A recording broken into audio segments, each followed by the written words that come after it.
Welcome back to Paul's Tech News. The final week of January was a tumultuous one in the world of PC hardware, my friends, for as was foretold, the NVIDIA RTX 50 series floodgates opened, and upon the 30th of Thursday, consumers across the globe were at last able to purchase them.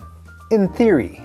Actually, it turns out those floodgates only held back a modest trickle of RTX 5080s and 5090s, with the 5090 being the most limited in supply, causing an instant online backlash against NVIDIA's paper launch that was as intense as it was predictable. And this was just a day after the 5080 review embargo lifted, revealing that card to be just a 5070 in disguise, with the audacity to sell itself for $1,000 in 2025, while only being equipped with 16 gigs of VRAM, news which was also met with riots and general societal upheaval, at least according to the tone of some of the comments that I read online. By the way, shout out to Russell from Tennessee, thanks for the beer. That is tasty. And so the January that started with a bang, represented by big promises at CES, ends with a whimper, as those promises finally deflate completely post-launch. If only NVIDIA could have applied multi-frame generation to their RTX 5090 stock to create 4 times more of those. Too late for that. It's time for tech news. Excellent! Today's video is brought to you by Thermaltake's The Tower 600 series cases, continuing their popular lineup of vertical body design solutions with more room than ever for high-end PC builds. With support for full-size ATX motherboards with hidden connectors, side radiator mounts with room for 360 and 420mm AIOs, a dual-mode GPU mounting system, and vented side panels that easily pop off for access to cable management or the 13 fan mounts, the Tower 600 is both easy to build in and distinct in its design. There's an optional display stand and LCD panel too. For more on the Tower 600 series cases from Thermaltake, click the sponsor link in the video description.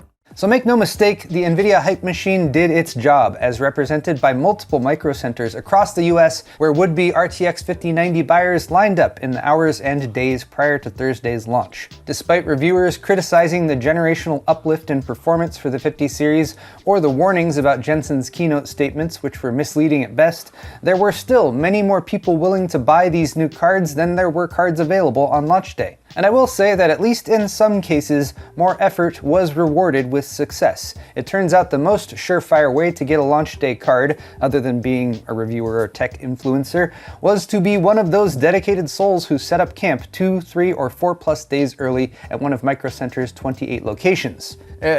25 locations, more precisely, if you wanted a 5090, as according to this inventory list compiled on the Micro Center subreddit, which seems to be accurate, 3 stores received 0 5090s, with most receiving between 4 and 10, and the Southern California location getting blessed with just shy of 69, presumably because the LA Orange County area is quite populous. There's a lot of people here. There were about 10 times more 5080s available, as if anyone wants one of those, around 2,400 total versus 233 5090s, but this data is just from one retailer who happens to be one of the only US chains with brick and mortar stores where you can go in and buy stuff. Online buyers were similarly stifled in their attempts to purchase though, as even those who paid for bot services and inventory trackers often came up empty. Many sites slowed to a crawl or through errors. Some, like Best Buy, attempted a queue system that typically meant a couple minutes wait before erroring out. And some, like Newegg, seemed to only ever bring 5090s into stock as combo deals, almost like they want to shunt off undesirable inventory by making you buy a crappy PSU or something in order to get the 5090 that you actually had your sights set on. Even Newegg seems to be low on 5090s though. If my anonymous source is correct, they only had fewer than 100 5090 units total on launch day, significantly fewer than Micro Center, it would appear, although this might have to do with the Founders Edition models being out in greater supply than partner cards. Founders Edition cards are only available officially through Best Buy and Micro Center, at least at launch. Given the hype, there were bound to be more disappointed potential 5090 buyers than happy successful ones, but there are still those seeking who they might blame for this snafu.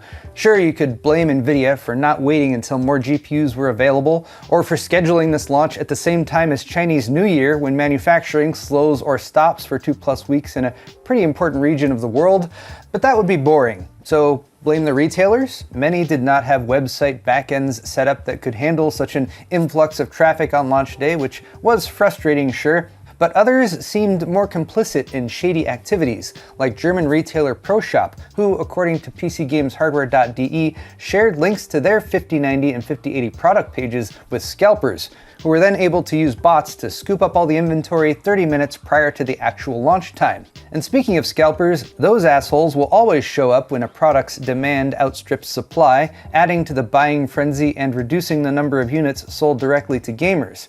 But there's one more group we could blame. Me. Us, the reviewers, who are now getting their share of negative feedback just because we got sent sample units. Now, I normally wouldn't consider the handful of cards sent to review outlets for testing to be a significant portion of launch inventory, but given the numbers from Micro Center and Newegg that we already discussed, combined with Steve's investigation of the quantity and lot numbers on the sides of the initial wave of Founders Edition boxes, I'm 27 and 51, by the way, in case anyone was wondering, but he counted at least 341 units sent out in these first batches, and it does give the impression that Nvidia was more concerned with getting maximum video and social media coverage for this launch, rather than, as they so often claim, getting as many cards into the hands of gamers as possible. But this all falls in line with Nvidia's apparent strategy of making GPUs into luxury items with ridiculously huge profit margins versus everyday tools for PC gamers who don't have a trust fund. On the bright side though, updates Friday showed that more stock is arriving. Even just a day later, Dallas Micro Center apparently got 3 5090s and 16 5080s, which should tide us all over. Continuing to speak about RTX 50 GPUs, the RTX 5080 review embargo lifted Wednesday, giving consumers precious little time to discover what an abysmally underspec'd card it is before being unable to buy one on Thursday. The 5080 costs at least $1,000 and only has 16 gigs of VRAM, but it is completely sold out nonetheless, despite Hardware Unboxed saying the 5090 was disappointing. I'm not sure what to make of the 5080. Jay said, I can't help but feel underwhelmed. Gamers Nexus said, the 5080 being a 16GB device destroys its usefulness. Optimum asked Nvidia if this is just a joke, and even Linus said he can't put a positive spin on it. As my video and the excellent follow-up video by Hardware Unboxed Tim explain, the 5080 falls way out of line with past generational upgrades when it comes to the core configuration, the memory allocation, and the raw performance. Tim says it's actually a 5070, or a 5070 class card when you look at Nvidia's history over past GPU generations, and it's easy to see why in this summary. The 5080 actually drops in below typical 70 class cards while maintaining its 80 class pricing. I was particularly frustrated to note that this supposed 80 class card can't even beat the last gen flagship, which hasn't really happened before, but this further separates the Halo tier 5090 from the lesser cards, and the lesser cards can still cost $1,000. But all this nitpicking and complaining about value and positioning is moot, it seems, because the 5080 is sold out across the board, and so Nvidia has won. Let's give up and go with the flow. Which RTX 5080 should you buy? Well, Tech Power Up reviewed the most of them so far, it seems, and between these 10, it's the Asus ROG Astral. Look at that 1% boost in FPS at 4K. Sure, it's a $500 markup, $1,500 for the Asus 5080 Astral, yes, and the MSI Supreme is quieter, but who cares? The more you buy, the more you save. Stop comparing things and trying to make better choices. Another awesome thing about the 5080 though, thanks to it being so mid when it comes to out-of-the-box performance, is that it actually has pretty decent overclocking potential. Because who would expect a $1,000 plus GPU to just kick ass by default? No, you should have to work for that performance, and if yours can push up past 3200 megahertz like Jay's did, you will still fall short of the 4090, but at least you'll feel a little bit better about it. Moving right along, it's February now, and that is supposed to mean even more NVIDIA GPUs launching. It seems we'll get a short break though, if this rumored embargo date from videocards.com is true. February 19th is when reviews for the next step-down card in the stack, the $750 RTX 5070 Ti, will go live,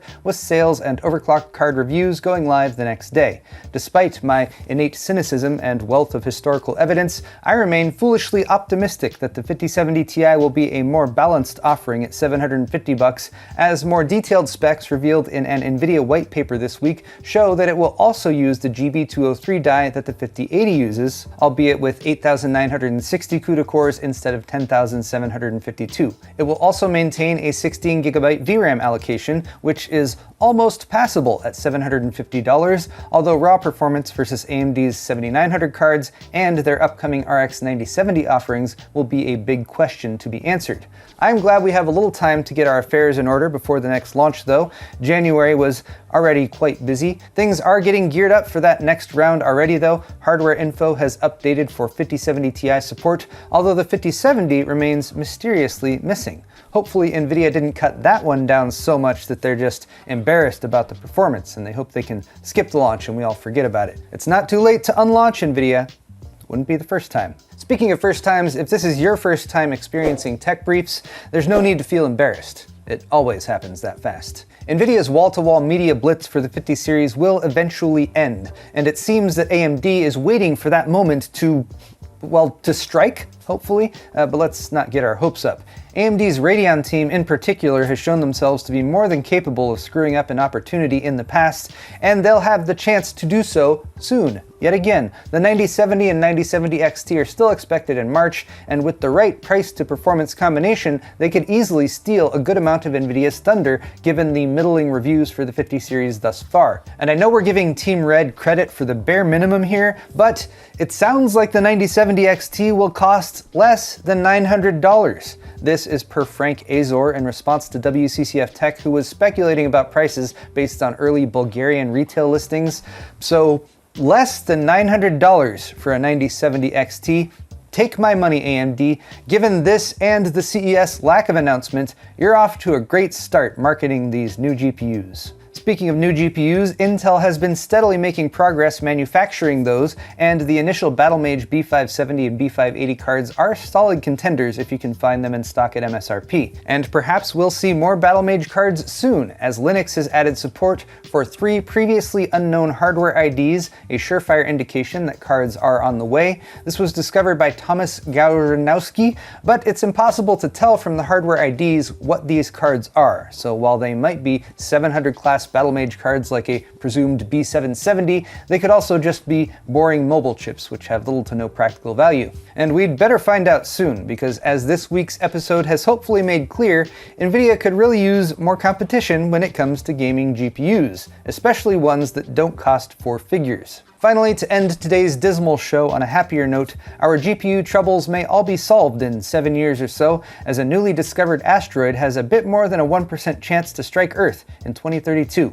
And while that leaves a 99% chance that it won't hit Earth, which is also the same odds we're giving AMD to come in with consumer-friendly pricing for the RX 9070, this does still offer a ray of hope that NVIDIA's thinly veiled pricing shenanigans, their poorly configured GPUs, and their obvious contempt for the gamers who foundationally built their company by buying GPUs for gaming over the past 30 years will be rendered inconsequential, along with all the AI swill that has so quickly permeated our media feeds and everyday life. Seems like a win-win to me. Maybe they can improve the odds by doing like a deep impact Armageddon mission, but instead of destroying the asteroid, they intentionally nudge it into the Earth's path. Too dark? Well, there you have it guys, tech news for the week, and if you liked it, click that like button or leave me a comment down below. While you're down there, all the articles I talked about today are linked in the video description if you're interested, and you can also find a link to my store at paulshardware.net for high quality merchandise, t-shirts, hoodies, beer sets, and more. Subscribing to my channel is always a good call too. Thanks again everyone, and we'll see you next week.